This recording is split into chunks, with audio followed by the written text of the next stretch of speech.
গুৱাহাটীৰ গাড়ীগাঁৱৰ পৰা বৃহস্পতিবাৰে নিৰুদ্দেশ হোৱা 13 বছৰীয়া কিশোৰী জুহি দাস আৰু হীৰকজ্যোতি দাস নামৰ এজন ভ্যান চালকৰ মৃতদেহ উদ্ধাৰ হৈছে ব্ৰহ্মপুত্ৰত। উল্লেখযোগ্য যে বৃহস্পতিবাৰে 13 বছৰীয়া জুহি দাসক বিদ্যালয়ৰ ভ্যান চালক হীৰকজ্যোতি দাসে অপহৰণ কৰা বুলি আৰক্ষীক গোচৰ দিছিল জুহিৰ পিতৃ-মাতৃয়ে। আজি পুৱাৰ ভাগত কিশোৰী জুহি দাস আৰু হীৰকজ্যোতি দাসৰ মৃতদেহ উদ্ধাৰ হয়। উল্লেখযোগ্য যে হীৰকজ্যোতি দাস নামৰ চালকজনে নিত অনা নিয়া কৰিছিল ছাত্ৰীগৰাকীক। ছাত্ৰীগৰাকীৰ সৈতে হীৰকজ্যোতিয়ে শেষবাৰৰ বাবে ওলাই যোৱাৰ দৃশ্যবন্দী হৈছিল চিচিটিভিত। গাড়ীগাঁৱৰ লুইট পাৰৰ পৰা নিৰুদ্দেশ হৈছিল জুহি। এই দৃশ্য আমি আপোনালোকক দেখুৱাইছোঁ। শেষবাৰৰ বাবে হীৰকজ্যোতি দাসে জুহি দাসক লৈ যোৱাৰ এই দৃশ্যবন্দী হৈছিল চিচিটিভি কেমেৰাত। গুৱাহাটীৰ গাড়ীগাঁৱৰ পৰা বৃহস্পতিবাৰে নিৰুদ্দেশ হৈছিল 13 বছৰীয়া কিশোৰী জুহি দাস আৰু হীৰকজ্যোতি দাস নামৰ এজন ভ্যান চালক, আৰু দুয়োৰে মৃতদেহ উদ্ধাৰ হৈছে ব্ৰহ্মপুত্ৰত। উল্লেখযোগ্য যে বৃহস্পতিবাৰে 13 বছৰীয়া জুহি দাসক বিদ্যালয়ৰ ভ্যান চালক হীৰকজ্যোতি দাসে অপহৰণ কৰা বুলি আৰক্ষীক গোচৰ দিছিল জুহিৰ পিতৃ-মাতৃয়ে।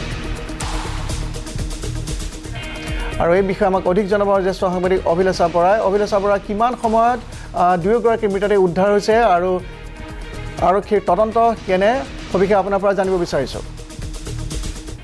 হয়, আচলতে যি খবৰ আচলতে পোহৰলৈ যি আহিছে আৰু উল্লেখ কৰিব লাগিব গাড়ীগাঁও যি আচলতে এই ব্ৰহ্মপুত্ৰৰ যি ঘাট আছে, গাড়ীগাঁও গাঁওবুঢ়া যি পাৰা ঘাট যে আমি যি খবৰ পাইছোঁ, গাঁওবুঢ়া পাৰা ঘাটত আচলতে উদ্ধাৰ কৰা হৈছে দুটাকৈ মৃতদেহ। আচলতে প্ৰথম অৱস্থাত দুটাকৈ মৃতদেহ আচলতে উপঙি থকা প্ৰত্যক্ষ কৰে গাঁওবাসীয়ে। আৰু উল্লেখ কৰিব লাগিব যে আচলতে তাৰ পাছতে হুলস্থুলীয়া এটা পৰিৱেশ বৰ্তমান সৃষ্টি হৈছে।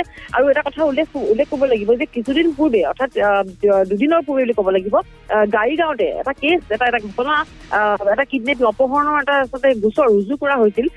আচলতে এই গোচৰ অনুসৰি আচলতে এগৰাকী 13 বছৰীয়া ছাত্ৰী বুলি ক'ব লাগিব জুহি দাস নামৰ এগৰাকী ছাত্ৰীৰ পিতৃ-মাতৃয়ে হীৰকজ্যোতি দাস আচলতে ভেন চালক এজন হয়, গতিকে ভেন চালকজনৰ বিৰুদ্ধে এটা অপহৰণৰ আচলতে গোচৰ তুলিছিল দুদিন পূৰ্বে, আৰু অপহৰণৰ এটা ঘটনা হৈছে বুলি এটা খবৰ ওলাইছিল। কিন্তু আজি প্ৰথম অৱস্থাত পুৱাৰ ভাগত আচলতে এতিয়া বৰ্তমান যি আচলতে উদ্ধাৰ কৰা হৈছে, এতিয়াও পানীৰ পৰা আচলতে উদ্ধাৰ কৰা হোৱা নাই যদিও প্ৰত্যক্ষ কৰিছে আৰক্ষীয়ে বা গাঁওবাসীয়ে। তেওঁলোকে এই কথা ধাৰণা কৰিছে, অনুমান কৰা হৈছে যে আমি এতিয়াও নিশ্চিত ক'ব নোৱাৰো, কাৰণ আৰক্ষীয়ে আমাক কনফাৰ্মেশ্যন দিয়া নাই। গতিকে আমি এই কথা যিসকল গাঁওবাসী তেওঁলোকে যিখিনি প্ৰত্যক্ষ কৰিছে, প্ৰত্যক্ষ কৰা অনুসৰি তেওঁলোকে অনুমান কৰিছে যে এই মৃতদেহ জুহি দাসৰ বুলি কৈছে, আৰু এজন যুৱকৰ মৃতদেহ আছে, সেয়া হীৰকজ্যোতি দাস বুলি কৈছে। গতিকে এটা ভয়ংকৰ ঘটনা, আৰু কিহৰ পৰিণতি, কিহৰ বাবে আচলতে এই ধৰণে তেওঁলোকৰ মৃতদেহ উদ্ধাৰ কৰা হৈছে পানীৰ ব্ৰহ্মপুত্ৰৰ বুকুৰ মাজত, আচলতে এয়া লক্ষণীয় হ'ব। আচলতে বিভিন্ন আচলতে এই ক্ষেত্ৰত আচলতে অনুসন্ধান আচলতে আৰম্ভ কৰিব। কিন্তু দুদিনৰ পূৰ্বে আচলতে এগৰাকী যুৱতী, আচলতে কিশোৰী বুলি ক'ব লাগিব, 13 বছৰীয়া এগৰাকী কিশোৰী জুহি দাসৰ যি অপহৰণৰ এটা ঘটনা বা অপহৰণ কাণ্ড হৈছে বুলি বা অপহৰণ হৈছে বুলি এটা অভিযোগ উত্থাপন কৰিছিলে, অপহৰণৰ এটা কেছ বা এটা গোচৰ ৰুজু কৰিছিল পিতৃ-মাতৃয়ে স্কুলৰে আচলতে ভেন চালক হীৰকজ্যোতি দাসৰ বিৰুদ্ধে। গতিকে দুয়োজনে আকৌ মৃতদেহ এই ধৰণে উদ্ধাৰ কৰাত বিভিন্ন প্ৰশ্ন উদয় হৈছে, আচলতে চাঞ্চল্যৰ বিৰাজ কৰিছে। আৰু উল্লেখ কৰিব লাগিব এইগৰাকী 13 বছৰীয়া কিশোৰী কি কাৰণত, যদি কিডনেপ কৰিছে বা যদিহে হীৰকজ্যোতি দাসে অপহৰণ কৰিছে, কি কাৰণত অপহৰণ কৰিছে, আৰু যদি অপহৰণ কৰা নাই কি কাৰণত এই দুজনক আচলতে একেলগে এনেধৰণে তেওঁলোকে আচলতে পানীত বা তেওঁলোকৰ মৃতদেহ পোৱা গৈছে, মৃত্যুমুখত কি ধৰণে পৰিল, তাৰ আৰু অন্য কোনোবা লোক জড়িত আছে নেকি, বা এই দুটা আচলতে যি মৃতদেহ যি ধাৰণা কৰা হৈছে বা যিসকল গাঁওবাসী তেওঁলোকে যিখিনি কথা কৈ আছে যে মৃতদেহ দুটা জুহি দাস আৰু হীৰকজ্যোতি বুলি কৈছে। গতিকে এওঁলোকৰ কি ধৰণে তেওঁলোকে একেলগ হ'ল, আৰু চিচিটিভি ভিজুৱেল যিখিনি পাইছে একেলগে ওলাই যোৱা ভিজুৱেল আচলতে কেপচাৰ হৈছে। গতিকে বিভিন্ন প্ৰশ্ন উদয় হৈছে। আৰক্ষীয়ে এতিয়া তীক্ষ্ণতাৰে আচলতে গোটেইখিনি কথা তেওঁলোকে অতি গুৰুত্বভাৱে ল'ব লাগিব, অতি গুৰুত্বভাৱে তেওঁলোকে গোটেইখিনি চাব লাগিব।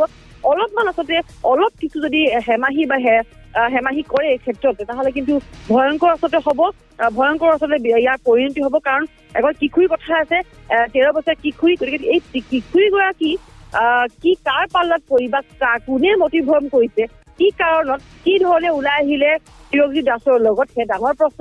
বা হীৰকজ্যোতি দাসে যদি এইজন চালক ভেন চালকে যদি অপহৰণে কৰিছে, কি কাৰণে অপহৰণ কৰিলে, আৰু যদি অপহৰণ কৰিছে তাৰপিছত এই ধৰণে তেওঁলোকৰ মৃতদেহ কি কাৰণে উদ্ধাৰ কৰা হৈছে, বিভিন্ন প্ৰশ্নবোৰ আহি পৰিছে। গতিকে এটা ভয়ংকৰ ঘটনা আচলতে পুৱাৰ ভাগত যি আহি পৰিছে। আৰু মই জনাব লাগিব, পুনৰ জনাইছো যে গাড়ীগাঁও যি মাদ্ৰাছা আছে, গাড়ীগাঁও মাদ্ৰাছাৰ কাষত থকা যিটো পাৰ সেই পাৰতে এই ঘটনা হৈছে বা যিটো ঘাট আছে এই ঘাটতে ঘটনা হৈছে। এই ঘাটৰ কাষত আচলতে এই দুটাকৈ মৃতদেহ প্ৰত্যক্ষ কৰাত ইতিমধ্যে গাঁওবাসীৰ মাজত বিভিন্ন প্ৰশ্ন উদয় হৈছে, চাঞ্চল্য বিৰাজ কৰিছে আৰু আচলতে গোটেই ৰহস্য এটা বিৰাজ কৰিছে।